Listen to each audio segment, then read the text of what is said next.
Me llamo Gloria, tengo 32 años y durante casi una década creí que mi matrimonio con Daniel era sólido como una roca. Trabajaba como gerente de recursos humanos en una empresa mediana de la ciudad. Ganaba bien y pensaba que éramos un equipo. Hasta que llegó diciembre y mi esposo me dijo que no había dinero para mi viaje soñado a Cancún con mis amigas de la universidad. 3 días después, el gerente del banco me llamó para hablar conmigo urgentemente, y fue entonces cuando descubrí que Daniel había vaciado nuestra cuenta conjunta para financiar un viaje a Europa con su amante. Hola familia de Venganza Final. Antes de empezar, si esta historia te llega al corazón, déjame un like y cuéntame en los comentarios desde qué país me estás viendo. Para entender completamente lo que pasó, necesito llevarte un año atrás, cuando todo parecía perfecto en mi vida. Daniel y yo llevábamos casados 8 años. Nos conocimos en la universidad. Él estudiaba administración de empresas y yo psicología organizacional. Desde el principio nuestra relación fue de esas que todos admiran. Él era atento, cariñoso, siempre tenía un detalle conmigo. Nos casamos jóvenes, a los 24 años, y construimos una vida juntos desde cero. Yo había trabajado duro para llegar a ser gerente de recursos humanos.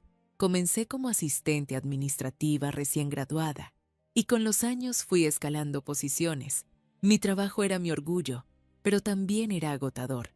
Entrevistaba candidatos, mediaba conflictos laborales, diseñaba programas de capacitación y gestionaba todo lo relacionado con el personal de la empresa. Ganaba un salario decente, alrededor de 30,000 pesos mensuales, y siempre fui transparente con Daniel sobre mis ingresos. Teníamos una cuenta conjunta donde depositábamos el 80% de nuestros salarios para los gastos del hogar y cada uno manejaba el resto para gastos personales. Daniel trabajaba como supervisor de ventas en una distribuidora de productos electrónicos. Su salario era similar al mío, quizás un poco menos, pero nunca fue un tema de competencia entre nosotros. O eso creía yo. Vivíamos en un departamento bonito en una zona tranquila de la ciudad. Teníamos un auto modesto pero funcional, y nos dábamos algunos gustos de vez en cuando. No éramos ricos, pero tampoco nos faltaba nada. Lo que Daniel nunca supo, lo que nadie en mi vida actual sabía, era que yo venía de una familia con dinero, mucho dinero. Mi abuela materna, Leonor Guzmán de Estrada, había sido una empresaria visionaria que construyó un imperio textil en los años 60. Cuando yo era adolescente, mi abuela me tomó bajo su ala y me enseñó todo sobre negocios, inversiones y el valor del dinero.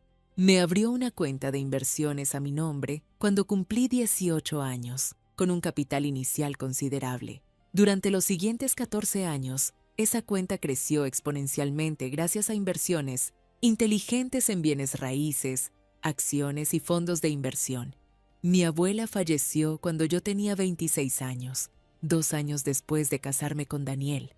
En su testamento me dejó una herencia sustancial, incluyendo 3 propiedades comerciales en el centro de la ciudad y un portafolio de inversiones diversificado. El valor total rondaba los 15 millones de pesos, una fortuna que administraba discretamente a través de un despacho de abogados especializado en gestión patrimonial. ¿Por qué nunca le dije nada a Daniel? Por varias razones. Primero, porque mi abuela me había enseñado a ser cautelosa. Me dijo una vez, poco antes de morir, que el dinero cambia a las personas, que revela su verdadero carácter.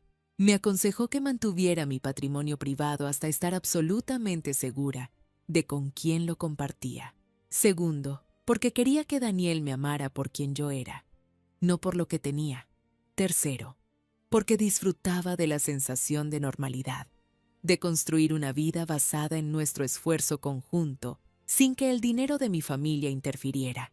Mis padres, que vivían en Monterrey, respetaron mi decisión de mantener mi herencia en privado. Ellos también habían heredado de mi abuela, así que no necesitaban mi ayuda financiera. Cuando visitaba a mi familia, manteníamos las apariencias de una clase media alta, nada ostentoso. Daniel conoció a mis padres varias veces y siempre pensó que eran profesionistas exitosos pero sin grandes fortunas. Yo seguía trabajando porque amaba mi carrera. El dinero de mi abuela estaba invertido, generando rendimientos pasivos, pero yo necesitaba el propósito que me daba mi trabajo. Además, mantener mi empleo me permitía justificar mi estilo de vida sin levantar sospechas. Cada mes los rendimientos de mis inversiones se acumulaban en cuentas separadas que Daniel desconocía por completo. Durante esos 8 años de matrimonio, yo fui quien sostuvo muchas de nuestras metas. Cuando Daniel quiso cambiar de auto, yo puse la mayor parte del enganche usando dinero de mi cuenta personal, diciéndole que había ahorrado de mis bonos de fin de año. Cuando su madre, Estela, necesitó una operación de la vesícula, yo pagué discretamente la mitad de los gastos médicos. Cuando su hermano menor, Rodrigo, perdió su empleo, yo convencí a mi jefe de contratarlo en nuestra empresa como asistente de logística. Yo era la que organizaba nuestras finanzas, la que pagaba las cuentas, la que se aseguraba de que tuviéramos ahorros para emergencias. Daniel era más despreocupado con el dinero. Le gustaba gastar en salidas con sus amigos, en gadgets electrónicos, en ropa de marca. Yo nunca le reclamé porque pensaba que cada quien tenía derecho a disfrutar su dinero personal. Nuestra rutina era cómoda. Yo salía temprano al trabajo, regresaba alrededor de las 6 de la tarde. Daniel tenía horarios más flexibles, a veces llegaba tarde porque decía que tenía reuniones con clientes o eventos de la empresa. Los fines de semana los pasábamos juntos, aunque cada vez con menos frecuencia porque él siempre tenía compromisos laborales o deportivos. Jugaba fútbol los sábados por la mañana con sus amigos y los domingos a veces íbamos a comer con su familia. La relación con mi suegra, Estela, siempre fue cordial pero distante. Ella era una mujer tradicional que creía que las esposas debían dedicarse al hogar.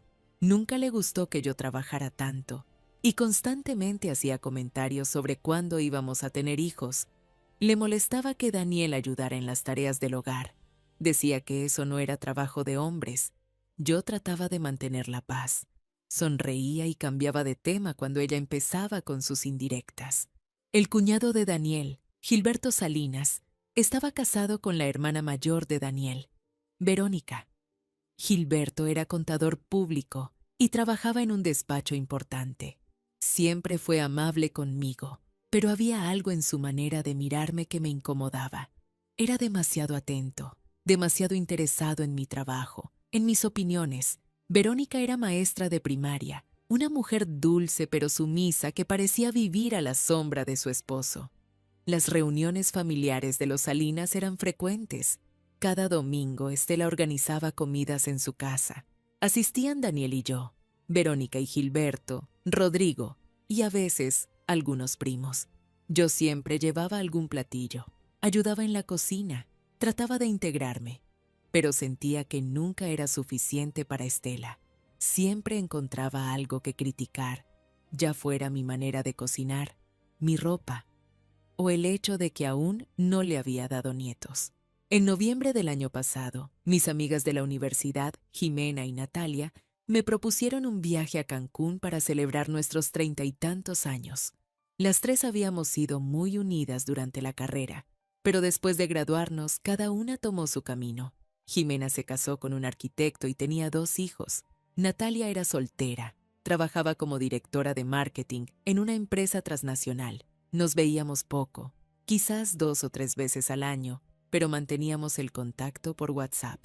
La idea del viaje me emocionó muchísimo. Hacía años que no tomaba vacaciones reales, siempre posponía mis días libres por el trabajo. Jimena sugirió un resort todo incluido en la Riviera Maya, 5 días y 4 noches, a mediados de diciembre.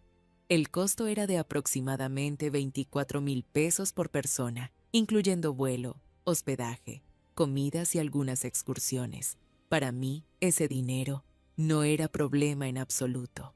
Tenía más que suficiente en mis cuentas personales, pero como siempre había manejado las apariencias de que vivíamos con presupuesto ajustado, decidí comentarlo con Daniel como si necesitara su aprobación.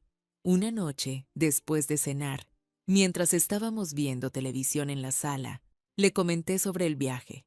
Le dije que mis amigas querían ir a Cancún y que me gustaría acompañarlas.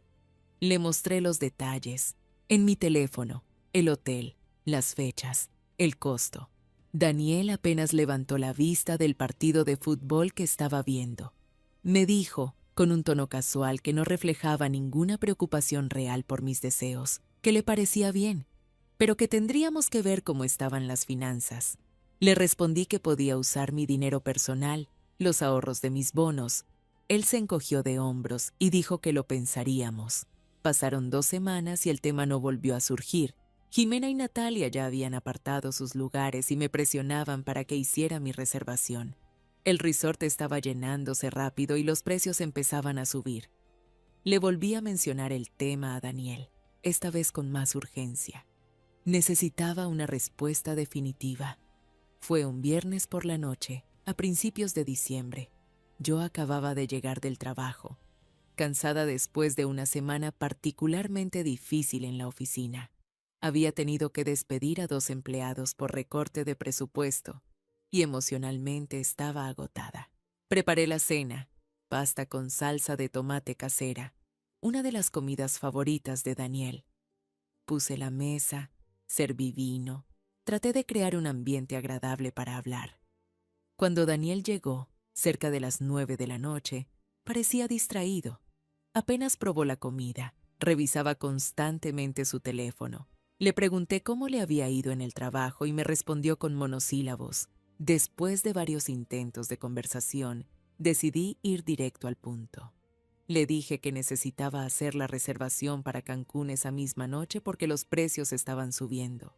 Le recordé que era algo que realmente quería hacer, que hacía años no tomaba vacaciones para mí, que siempre priorizaba el trabajo y las responsabilidades del hogar. Daniel dejó su tenedor en el plato, me miró con una expresión seria que no le había visto antes y me dijo con un tono frío y definitivo que no había dinero para ese viaje. Me explicó que teníamos gastos importantes próximamente, que su auto necesitaba una reparación costosa, que su madre había mencionado que necesitaba ayuda para remodelar su cocina, que debíamos ahorrar para imprevistos. Yo me quedé callada, procesando sus palabras. Le dije que entendía lo de los gastos, pero que yo estaba dispuesta a usar mi propio dinero, que no afectaría nuestras finanzas conjuntas. Él negó con la cabeza y me respondió que no era solo cuestión de dinero, que también le preocupaba que yo viajara sola con mis amigas, que Cancún era peligroso, que había escuchado historias de turistas que tenían problemas. Sus argumentos me parecieron extraños. Daniel nunca había sido celoso ni controlador. Siempre había confiado en mí. Le pregunté directamente si había algún problema, si no confiaba en mí o en mis amigas. Él se molestó. Me dijo que estaba exagerando, que simplemente estaba siendo práctico y responsable. Me pidió que entendiera su posición, que había cosas más importantes en las que gastar el dinero. La conversación terminó mal. Yo me sentí frustrada y decepcionada. No le dije nada más. Recogí la mesa en silencio y me fui a dormir. Esa noche, acostada en la cama mientras Daniel roncaba a mi lado, me pregunté cuándo había cambiado nuestra relación. ¿Cuándo dejamos de ser un equipo que se apoyaba mutuamente para convertirnos en 2 personas que apenas se comunicaban? Al día siguiente, sábado, Daniel se fue temprano a jugar fútbol como siempre. Yo aproveché para llamar a Jimena y explicarle que no podría ir al viaje. Ella se mostró comprensiva, pero decepcionada. Me dijo que lo entendía, que las responsabilidades del matrimonio a veces requerían sacrificios. Natalia, en cambio, se molestó. Me dijo que estaba dejando que Daniel controlara mi vida, que yo ganaba mi propio dinero y tenía derecho a usarlo como quisiera. Sus palabras me dolieron porque tocaron una verdad que yo no quería admitir. El domingo fuimos a comer a casa de Estela, como cada semana. La comida transcurrió normal, la típica reunión familiar con demasiada comida y conversaciones superficiales. Estela había preparado mole, arroz, frijoles y tortillas hechas a mano. Verónica y yo ayudamos a servir mientras los hombres veían fútbol en la sala.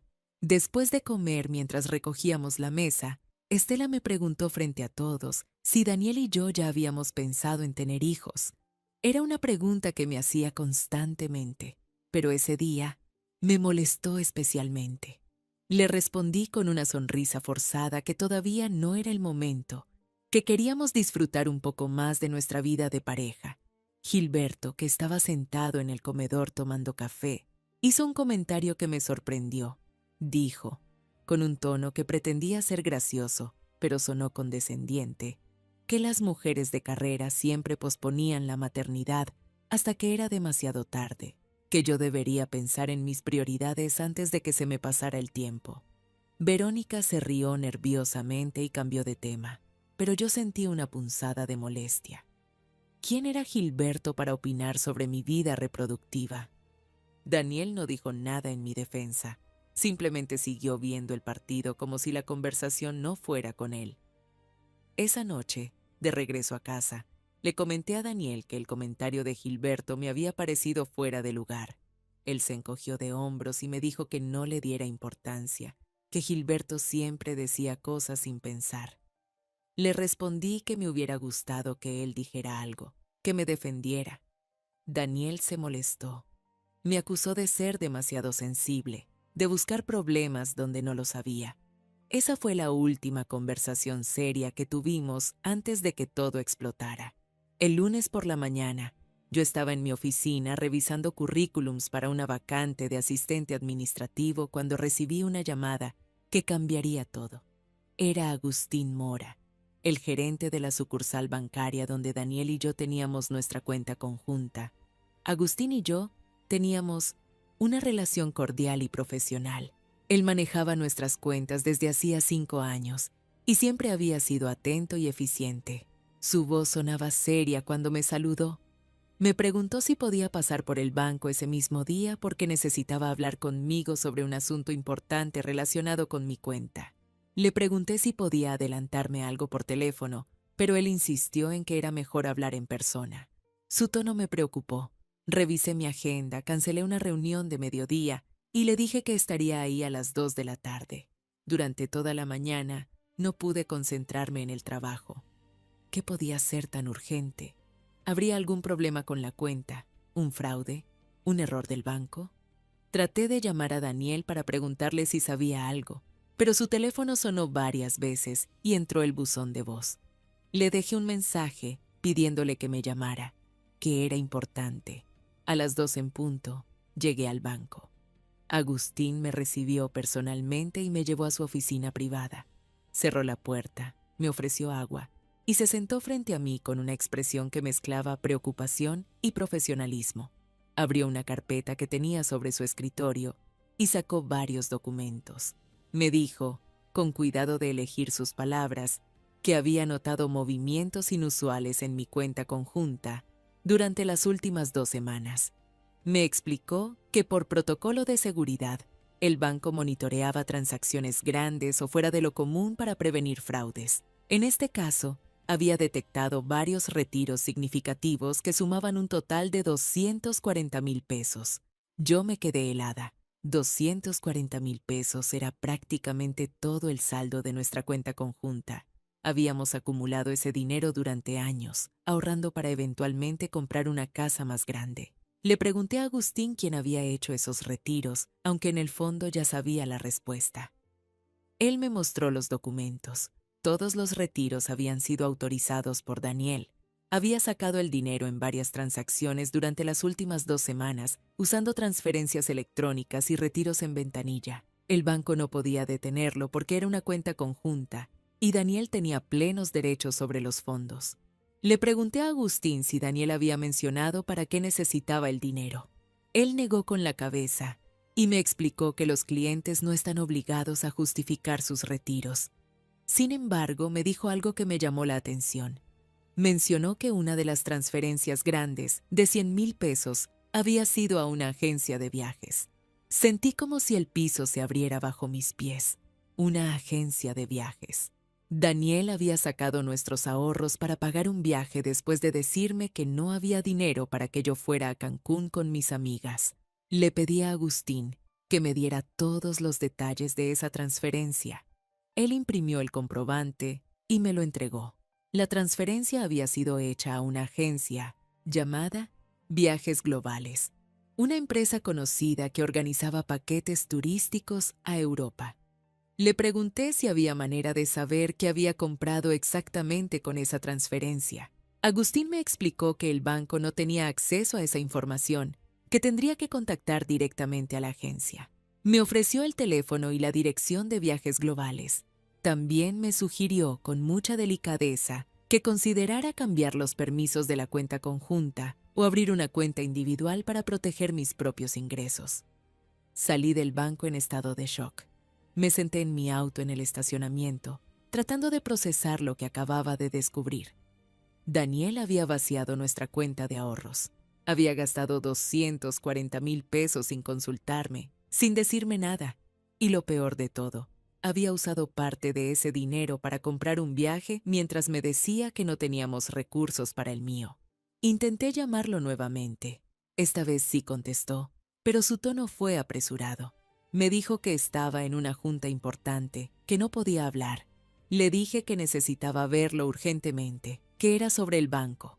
Hubo un silencio breve, y luego me respondió con voz tensa que hablaríamos cuando llegara a casa. Colgó antes de que pudiera decir algo más. No pude regresar a la oficina. Le mandé un mensaje a mi asistente diciendo que tenía una emergencia personal y que trabajaría desde casa el resto del día. Conduje sin rumbo por la ciudad durante una hora, tratando de calmarme, de pensar con claridad. Finalmente decidí ir a Viajes Globales. Necesitaba saber exactamente qué había comprado Daniel. La agencia estaba en una plaza comercial en el norte de la ciudad. Era un local amplio con pósters de destinos exóticos en las paredes y varios escritorios donde los agentes atendían a clientes. Me acerqué a la recepción y pregunté por información sobre una compra reciente. La recepcionista, una chica joven con sonrisa profesional, me preguntó el nombre del titular de la reservación. Le di el nombre de Daniel. Ella tecleó en su computadora y me pidió que esperara un momento. Fue a hablar con alguien en una oficina al fondo. Regresó acompañada de un hombre mayor, el gerente de la agencia. Él me saludó cordialmente y me preguntó en qué podía ayudarme. Le expliqué que mi esposo había hecho una compra en su agencia y que necesitaba información sobre la reservación porque había un problema con la cuenta bancaria. Él me pidió identificación y algún documento que probara que yo era la esposa de Daniel. Le mostré mi credencial de elector y nuestra acta de matrimonio, que siempre llevaba en mi bolsa junto con otros documentos importantes. El gerente revisó los documentos, verificó algo en su computadora y finalmente me dijo que podía darme la información. Me explicó que Daniel había comprado un paquete turístico a Europa, específicamente un recorrido de 15 días por España, Francia e Italia. El Minatodzente paquete incluía vuelos, hoteles 5 estrellas, algunas comidas y tours guiados. El costo total había sido de 239,800 pesos. Las fechas del viaje eran del 20 de diciembre al 4 de enero. Le pregunté si la reservación estaba a nombre de Daniel únicamente o si había otras personas incluidas. El gerente revisó nuevamente la pantalla y me confirmó que el paquete era para 2 personas, Daniel Ramírez y Blanca Cordero. Blanca Cordero. Ese nombre me golpeó como un puñetazo en el estómago. Blanca era la asistente de ventas en la empresa donde trabajaba Daniel. La había conocido en una fiesta de fin de año de su compañía hacía 2 años. Era una mujer joven, 26 o 27 años, rubia teñida, con una risa escandalosa y una manera de vestir provocativa. Daniel siempre había dicho que era buena en su trabajo, que era eficiente y dedicada. Nunca sospeché nada entre ellos. Le pregunté al gerente si podía darme una copia de la reservación. Él dudó un momento, pero finalmente imprimió todos los documentos y me los entregó en un sobre. Me agradeció por mi visita y me deseó buen día con una expresión de lástima en el rostro. Probablemente había visto escenas similares antes. Regresé a mi auto con el sobre en las manos. Lo abrí y revisé cada página. Ahí estaba todo. Los vuelos, los hoteles, las fechas, los nombres. Daniel Ramírez y Blanca Cordero. Un viaje romántico a Europa mientras me decía que no había dinero para mi viaje de 5 días a Cancún. La rabia que sentí en ese momento fue como nada que hubiera experimentado antes. No era solo el engaño, no era solo la infidelidad, era la hipocresía, la mentira, el descaro de vaciar nuestros ahorros, de robarme mi derecho a disfrutar un viaje con mis amigas, mientras él planeaba escaparse con su amante a Europa. Conduje a casa en piloto automático. Llegué alrededor de las 5 de la tarde. Daniel no estaba. Me senté en la sala con los documentos de la agencia de viajes sobre la mesa de centro. Esperé. Él llegó cerca de las 8 de la noche. Entró con su actitud habitual. Dejó su portafolio en el recibidor. Me saludó con un beso en la mejilla como si nada. Le pregunté cómo le había ido en el trabajo. Me respondió que bien, que había sido un día largo. Fue a la cocina, se sirvió agua, regresó a la sala. Fue entonces cuando vio los documentos sobre la mesa. Su rostro cambió completamente. Palideció, sus ojos se abrieron con sorpresa y miedo. Se quedó parado, sin decir nada, mirando los papeles como si fueran una bomba a punto de explotar. Le pregunté con una calma que no sentía si tenía algo que decirme. Él tartamudeó, trató de hablar, pero no le salieron las palabras. Le dije que el gerente del banco me había llamado, que sabía sobre los retiros, que había ido a la agencia de viajes, que sabía todo. Daniel se dejó caer en el sillón, se cubrió la cara con las manos. Después de un ni largo silencio, empezó a hablar. Me dijo que lo sentía, que no había querido que yo me enterara así, que todo había sido un error. Le pregunté cuánto tiempo llevaba con Blanca. Él respondió que 6 meses. 6 meses de mentiras, de engaños, de fingir que éramos un matrimonio feliz. Le pregunté por qué. ¿Por qué había destruido 8 años de matrimonio? ¿Por qué había tirado todo lo que habíamos construido juntos? Él me dio las excusas típicas que dan los hombres infieles, que se había sentido solo, que yo estaba siempre ocupada con mi trabajo, que Blanca lo hacía sentir joven y emocionado, que no había sido su intención enamorarse de ella, pero había pasado. Le dije que eso no explicaba por qué había vaciado nuestra cuenta de ahorros. Él bajó la mirada, avergonzado, y admitió que Blanca había insistido en que hicieran un viaje juntos, que ella quería conocer Europa, que él había pensado que podría reponer el dinero antes de que yo me diera cuenta. Le pregunté cómo pensaba hacer eso, si acaso planeaba ganar la lotería. No respondió. Le dije que se fuera de la casa esa misma noche. Él intentó negociar. Me pidió que lo pensara, que habláramos con calma. Le respondí que no había nada que hablar, que nuestro matrimonio había terminado en el momento en que decidió gastar nuestros ahorros en su amante. Empecé a sacar su ropa del closet y a meterla en maletas. Él intentó detenerme, pero mi determinación era absoluta. Daniel finalmente se fue cerca de las 11 de la noche, llevándose 2 maletas con ropa y algunas pertenencias personales. Antes de salir, intentó abrazarme, decirme que me amaba, que había cometido un error terrible. Lo aparté y cerré la puerta en su cara. Esa noche no dormí. Me quedé sentada en la sala, procesando todo lo que había pasado. 8 años de matrimonio destruidos por una aventura de 6 meses. Nuestros ahorros vaciados para financiar un viaje romántico con otra mujer. La humillación de saber que mientras yo trabajaba duro y sacrificaba mis propios deseos, él estaba planeando su escape con Blanca. Pero más allá del dolor y la rabia, sentí algo más. Sentí una claridad extraña, una liberación. Por primera vez en mucho tiempo, vi mi situación con total honestidad. Había estado viviendo una mentira, fingiendo que éramos felices cuando en realidad éramos 2 extraños compartiendo un espacio.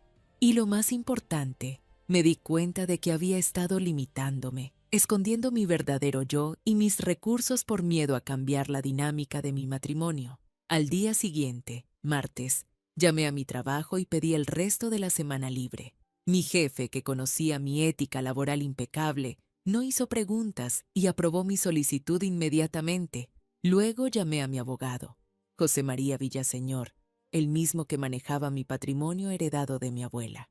José María era un hombre de 60 años, brillante y discreto.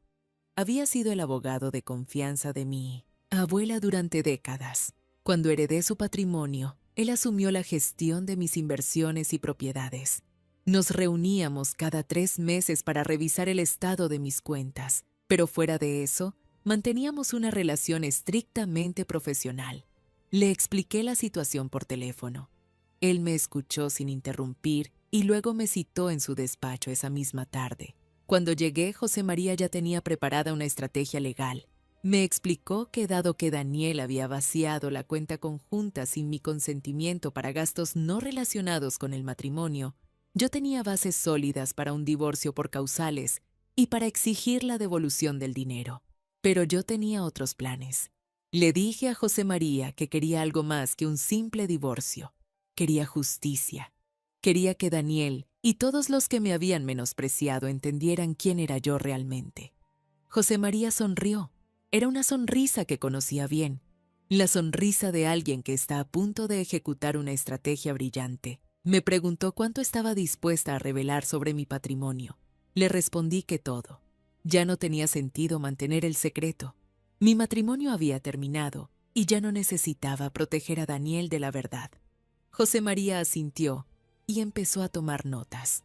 Durante las siguientes 2 horas, diseñamos un plan. Primero, José María presentaría la demanda de divorcio con causales de adulterio y administración fraudulenta de bienes conyugales. Segundo, haríamos una auditoría completa de todas las finanzas de Daniel para determinar si había otros gastos ocultos. Tercero, y esto era lo más importante, revelaríamos mi patrimonio real en el momento más estratégico posible. José María me explicó que según la ley, los bienes heredados antes o durante el matrimonio que se mantuvieron separados no eran parte de la sociedad conyugal. Mi herencia de mi abuela, mis inversiones, mis propiedades, todo eso era exclusivamente mío. Daniel no tenía ningún derecho sobre ese patrimonio. Sin embargo, el dinero de la cuenta conjunta sí era un bien conyugal, y Daniel tendría que devolverlo o enfrentar consecuencias legales.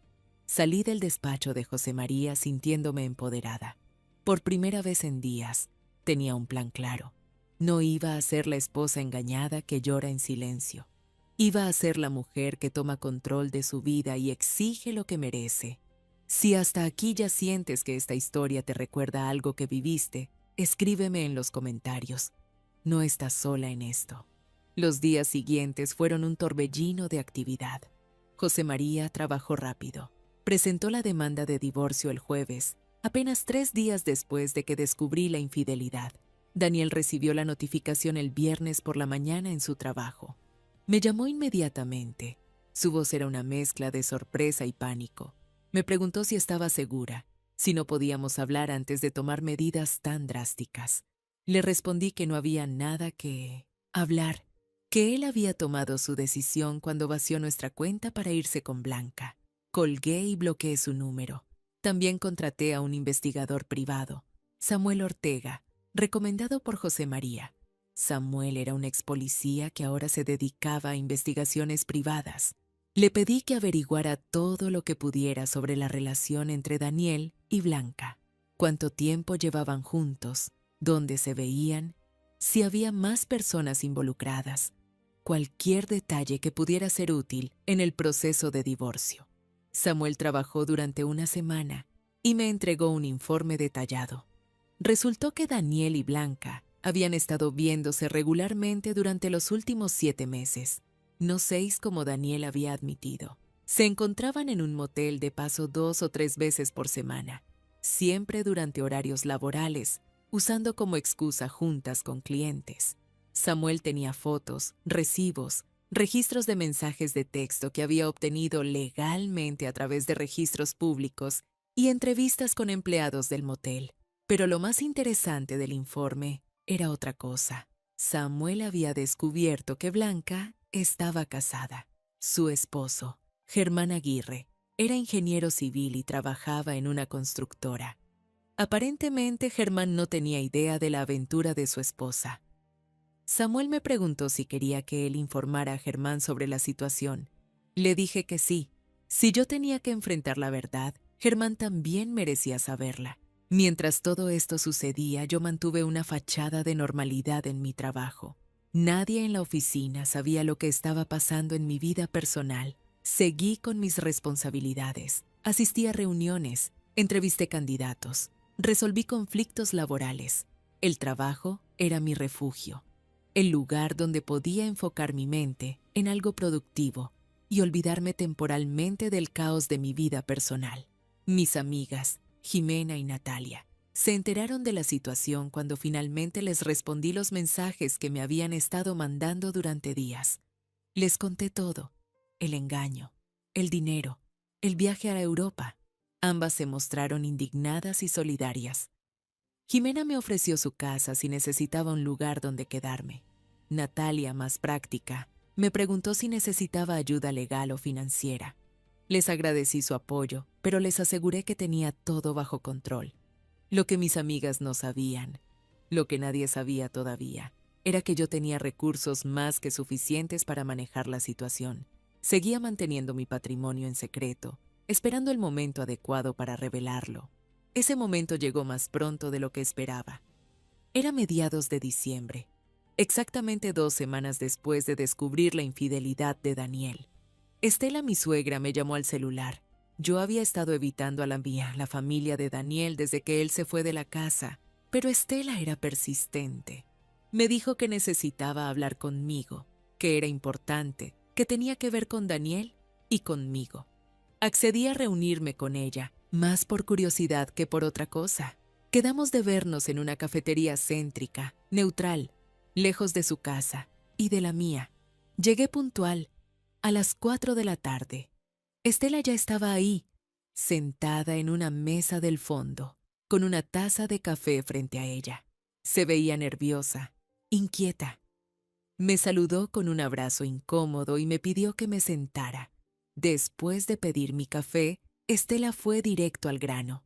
Me dijo que Daniel le había contado todo, que sabía sobre el divorcio, sobre las acusaciones de adulterio. Me dijo que estaba muy preocupada por su hijo, que él estaba devastado, que había cometido un error pero que me amaba y quería arreglar las cosas. Yo la escuché sin interrumpir tomando mi café, observando su lenguaje corporal. Estela estaba defendiendo a su hijo, como era de esperarse, pero había algo más en su tono, algo que me molestó profundamente. Había un dejo de condescendencia, como si ella pensara que yo estaba exagerando, que debía ser más comprensiva, más tolerante. Cuando terminó su discurso, le pregunté si ella sabía que Daniel había vaciado nuestra cuenta de ahorros para irse de viaje con su amante. Estela bajó la mirada. Admitió que Daniel se lo había contado, pero trató de minimizarlo. Me dijo que los hombres a veces cometen errores, que lo importante era la familia, que yo debía pensar en el futuro, en los hijos que podríamos tener. Le respondí, con una calma que sorprendió incluso a mí misma, que no iba a tener hijos con un hombre que me había traicionado de esa manera, que Daniel no solo había sido infiel, sino que había robado el dinero que habíamos ahorrado juntos para financiar su aventura, que eso no era un simple error, era una traición premeditada y calculada. Estela se molestó. Me dijo que yo siempre había sido muy orgullosa, muy enfocada en mi carrera, que quizás si hubiera sido mejor esposa, más atenta a las necesidades de Daniel, nada de esto habría pasado. Me dijo que las mujeres modernas no entendían el valor del matrimonio, que siempre estaban pensando en sí mismas antes que en su familia. Sus palabras fueron la gota que derramó el vaso. Durante años había aguantado sus comentarios, sus indirectas, sus críticas disfrazadas de consejos. Había sonreído y asentido para mantener la paz, pero ya no tenía que hacerlo. Ya no tenía que fingir. Le dije a Estela que ella no tenía idea de quién era yo realmente, que durante todos estos años había mantenido un perfil bajo. Había pretendido ser la nuera modesta y trabajadora que ella esperaba, pero que eso se había acabado. Le dije que tenía recursos propios, que no necesitaba a Daniel ni a su familia, que iba a salir adelante perfectamente bien sin ellos. Estela se rió. Fue una risa despectiva y cruel. Me dijo que estaba siendo ridícula, que sin Daniel yo no era nada, que mi salario como gerente de recursos humanos apenas me alcanzaría para mantener el departamento. Me dijo que debía ser realista, que una mujer de mi edad divorciada tendría dificultades para encontrar otro hombre, que estaba tirando mi vida por la borda por orgullo. Me levanté de la mesa, saqué mi cartera y dejé dinero suficiente para pagar ambos cafés.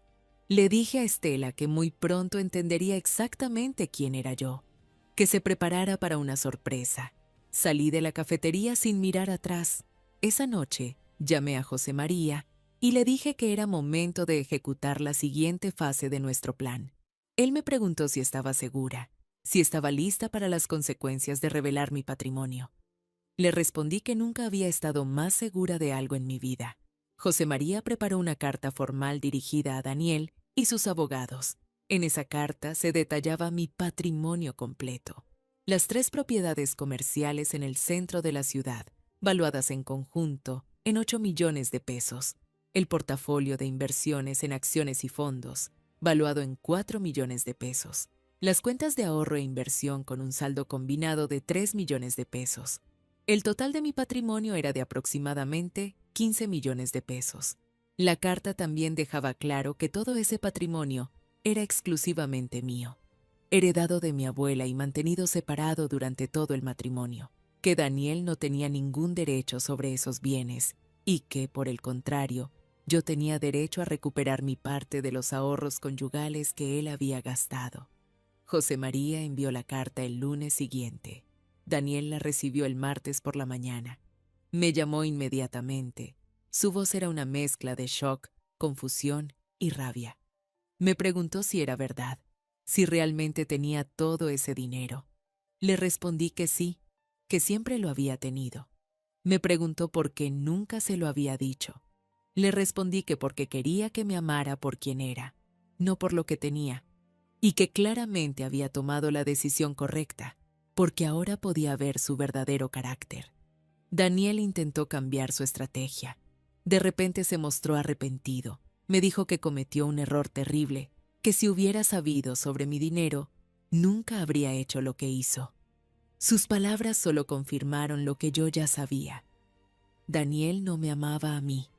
Amaba la idea de lo que yo podía darle.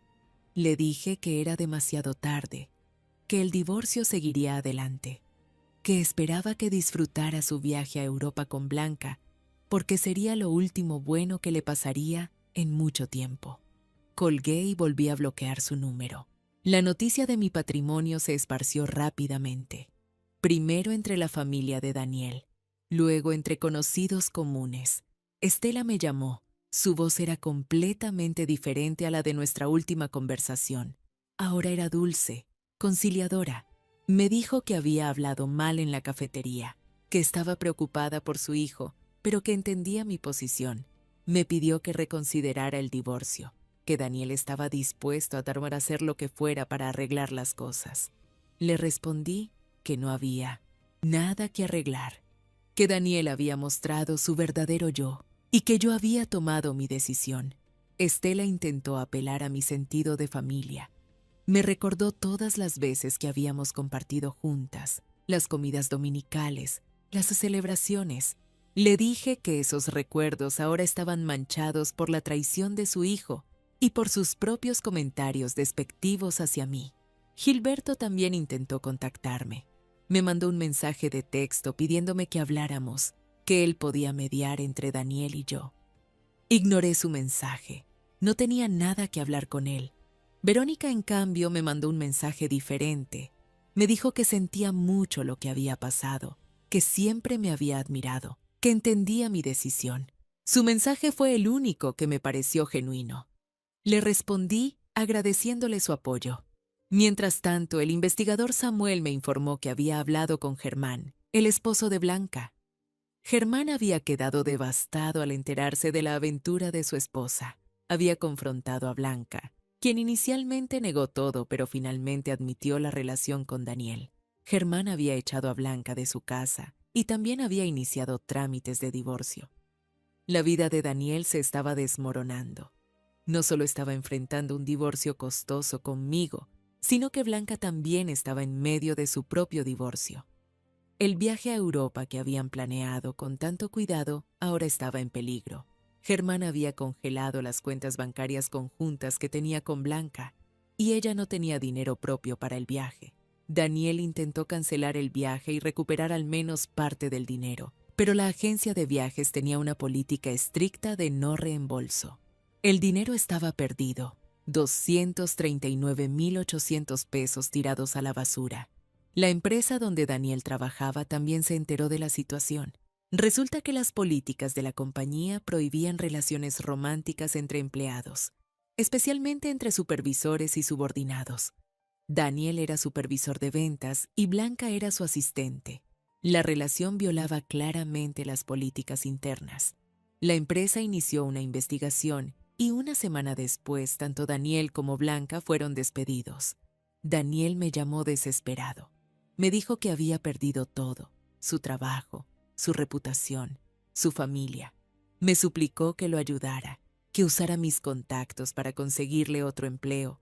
Me dijo que estaba arrepentido, que haría lo que fuera para compensarme. Le respondí que él había tomado sus decisiones y ahora tenía que vivir con las consecuencias, que yo no era responsable de arreglar el desastre que él mismo había creado. Le deseé suerte y colgué por última vez. El proceso de divorcio avanzó rápidamente, con toda la evidencia que teníamos, la infidelidad comprobada, el uso fraudulento de los fondos conyugales. El juez falló a mi favor en todos los aspectos. Daniel fue ordenado a devolverme mi parte de los ahorros conyugales, 120,000 pesos, más intereses y gastos legales. También fue ordenado a cubrir todos los costos del divorcio. Daniel no tenía el dinero. Había gastado todo en el viaje que nunca haría y ahora estaba desempleado. José María inició procedimientos para embargar sus bienes. El auto que Daniel tanto presumía fue embargado y vendido en subasta. El dinero de la venta apenas cubrió una parte de lo que me debía. El resto tendría que pagarlo en parcialidades durante los próximos años. El divorcio se finalizó en marzo, apenas 3 meses después de que descubrí la infidelidad. Fue uno de los divorcios más rápidos que José María había manejado, gracias a la abundancia de evidencia y a la falta de bienes conyugales significativos que dividir. Cuando firmé los papeles finales del divorcio, sentí una mezcla de emociones: tristeza por el fin de una etapa de mi vida, alivio por estar libre de una relación tóxica y, sobre todo, emoción por las posibilidades que se abrían frente a mí. Porque lo que nadie esperaba, ni Daniel, ni su familia, ni nadie que me conociera, era lo que yo haría después. Decidí que era momento de usar mi patrimonio, no solo para mi beneficio personal, sino para crear algo significativo, algo que demostrara quién era yo realmente. Con la ayuda de José María y un equipo de asesores financieros, creé una empresa de consultoría en recursos humanos. Usé 2 millones de pesos de mi patrimonio como capital inicial. Renté oficinas en un edificio corporativo de lujo en el centro de la ciudad. Contraté a un equipo de consultores especializados en diferentes áreas de recursos humanos, reclutamiento, capacitación, desarrollo organizacional, compensaciones y beneficios. La empresa, que llamé Soluciones Integrales en Capital Humano, comenzó a operar en abril. Mi reputación en la industria era sólida. Durante mis años como gerente de recursos humanos, había construido una red amplia de contactos en diferentes empresas. Muchos de esos contactos se convirtieron en mis primeros clientes. En 6 meses, la empresa estaba generando ingresos significativos. Teníamos contratos con más de 20 empresas, desde pequeñas startups hasta corporaciones grandes. Nuestros servicios incluían todo, desde el reclutamiento de personal hasta el diseño de programas de desarrollo organizacional completos. Pero más allá del éxito financiero, lo que más me llenaba era el propósito. Estaba creando empleos, ayudando hacia otras empresas a mejorar sus prácticas de recursos humanos, contribuyendo al desarrollo profesional de cientos de personas. Era exactamente lo que siempre había querido hacer, pero nunca había tenido el valor o los recursos para intentar. También decidí usar parte de mi patrimonio para crear una fundación sin fines de lucro enfocada en apoyar a mujeres en situaciones de violencia doméstica o económica. La fundación, que llamé Mujeres con Propósito, ofrecía asesoría legal gratuita, apoyo psicológico y programas de capacitación laboral para mujeres que querían independizarse económicamente. La idea de la fundación surgió de mi propia experiencia. Aunque yo había tenido la fortuna de tener recursos propios, sabía que muchas mujeres no tenían esa suerte. Muchas se quedaban atrapadas en relaciones abusivas o tóxicas porque dependían económicamente de sus parejas. Quería darles las herramientas para liberarse, para construir sus propias vidas. La fundación comenzó a operar en julio. Invertí $1.000.000 inicial para establecer las oficinas, contratar personal especializado y crear los programas. En el primer año, ayudamos a más de 100 mujeres. Algunas solo necesitaban asesoría legal para divorcios o custodia de hijos. Otras necesitaban apoyo psicológico para sanar de traumas. Y muchas necesitaban capacitación y ayuda para encontrar empleos que les permitieran ser independientes. Las historias de estas mujeres me conmovían profundamente.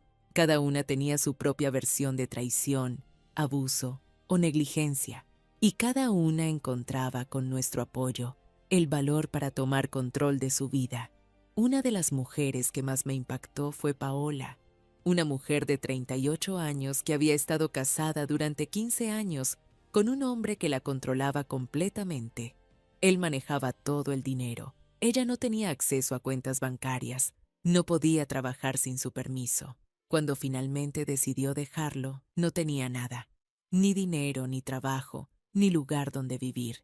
Nuestra fundación le proporcionó alojamiento temporal, asesoría legal para su divorcio, terapia psicológica y capacitación en administración de oficinas. En 6 meses, Paola tenía un empleo estable, un departamento propio y, lo más importante, su libertad y dignidad restauradas. Historias como la de Paola me recordaban por qué había tomado las decisiones que tomé, por qué había revelado mi patrimonio, por qué había divorciado de Daniel sin mirar atrás, por qué había decidido usar mis recursos para crear algo significativo. Mi vida personal también cambió. Jimena y Natalia, mis amigas de la universidad, se convirtieron en mis confidentes más cercanas. Finalmente hicimos ese viaje a Cancún que yo había querido hacer, pero esta vez fue aún mejor, porque lo hice siendo completamente libre, sin tener que pedir permiso ni justificar mis gastos. También empecé a salir más, a conocer gente nueva. No estaba buscando una relación, pero estaba abierta a las posibilidades. Conocí a gente interesante en eventos de networking, en conferencias de recursos humanos, en actividades de la fundación. Una de las personas que conocí fue Julián Méndez, un abogado corporativo que trabajaba en el mismo edificio donde estaban las oficinas de mi empresa. Nos encontramos varias veces en el elevador, intercambiamos saludos cordiales.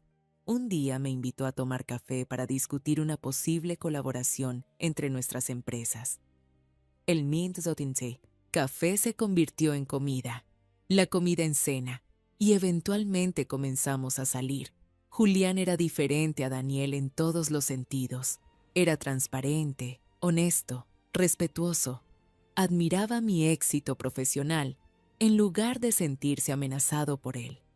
Cuando le conté sobre mi patrimonio y mi historia con Daniel, no cambió su actitud hacia mí. Me dijo que lo que le atraía de mí era mi inteligencia, mi pasión por mi trabajo, mi compromiso con ayudar a otros.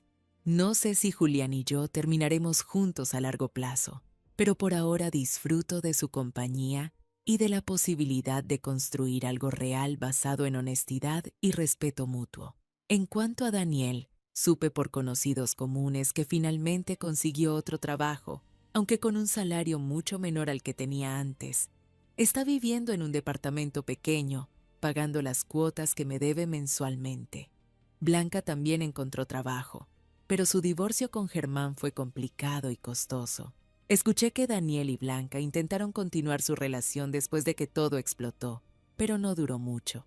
Resulta que lo que parecía emocionante y romántico cuando era un secreto prohibido, se volvió amargo y resentido cuando tuvieron que enfrentar las consecuencias reales de sus acciones. Estela intentó contactarme varias veces durante el primer año después del divorcio.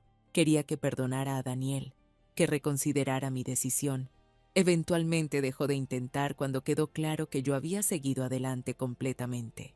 Verónica y yo mantenemos contacto ocasional. Ella se divorció de Gilberto el año pasado, después de descubrir que él también había sido infiel. La ayudé a través de la fundación, conectándola con abogados y terapeutas. Hoy, casi 2 años después de aquel día en que el gerente del banco me llamó, mi vida es completamente diferente. Mi empresa está prosperando. Tenemos más de 50 empleados y trabajamos con empresas en toda la región. La fundación ha ayudado a más de 300 mujeres. He dado conferencias en universidades sobre emprendimiento femenino y empoderamiento económico. Pero más allá de los logros tangibles, lo más importante es cómo me siento. Me siento libre, me siento poderosa, me siento auténtica. Ya no estoy escondiendo quién soy realmente. Ya no estoy limitando mi potencial para hacer que alguien más se sienta cómodo. La traición de Daniel, aunque dolorosa en su momento, fue el catalizador que necesitaba para tomar control total de mi vida. Me obligó a dejar de fingir, a dejar de conformarme con menos de lo que merecía. ¿Tú qué habrías hecho en mi lugar? ¿Has tenido una situación similar donde alguien te traicionó, pero esa traición terminó siendo tu liberación? A veces pienso en cómo sería mi vida si Daniel nunca hubiera vaciado esa cuenta bancaria, si nunca me hubiera engañado con Blanca. Probablemente seguiría en ese matrimonio mediocre, fingiendo ser feliz, escondiendo mi verdadero yo. En mí desnonis, cierto sentido, Daniel me hizo un favor. Su traición me liberó de una vida que no era realmente mía. Aprendí que a veces las peores humillaciones son en realidad oportunidades disfrazadas, que cuando alguien te subestima, te está dando la oportunidad perfecta para demostrar tu verdadero valor, que el poder real no viene de lo que otros piensan de ti, sino de lo que tú sabes sobre ti misma. También aprendí que guardar secretos sobre quién eres realmente, aunque sea con buenas intenciones, nunca es sostenible a largo plazo. La verdad siempre sale a la luz, y es mejor controlar cómo y cuándo se revela. Hoy, cuando miro atrás a esa mujer que era hace 2 años, la que pedía permiso para un viaje de 5 días, la que escondía su patrimonio por miedo a cambiar la dinámica de su matrimonio, apenas la reconozco. Esa mujer era una versión diminuta de quien soy realmente. La mujer que soy ahora es completa, auténtica, poderosa, no porque tenga dinero, sino porque finalmente tuve el valor de ser yo misma sin disculpas, sin limitaciones, sin miedo. Y eso, más que cualquier cantidad de dinero o éxito profesional, es lo que hace que cada día valga la pena. Si esta historia te tocó el corazón, compártela con alguien que también necesite escucharla. En los comentarios cuéntame, ¿has vivido algo similar? ¿Desde qué país me estás viendo? Me leo todos los comentarios y me encanta saber que estas historias resuenan con personas en todo el mundo. A veces pensamos que estamos solas en nuestras luchas, pero la verdad es que hay miles de mujeres que han pasado por situaciones parecidas y han salido adelante más fuertes que nunca. Recuerda que nunca es tarde para tomar control de tu vida, para dejar de conformarte con menos de lo que mereces, para ser auténticamente tú. Las traiciones duelen. Las humillaciones lastiman, pero también pueden ser el empujón que necesitas para finalmente volar.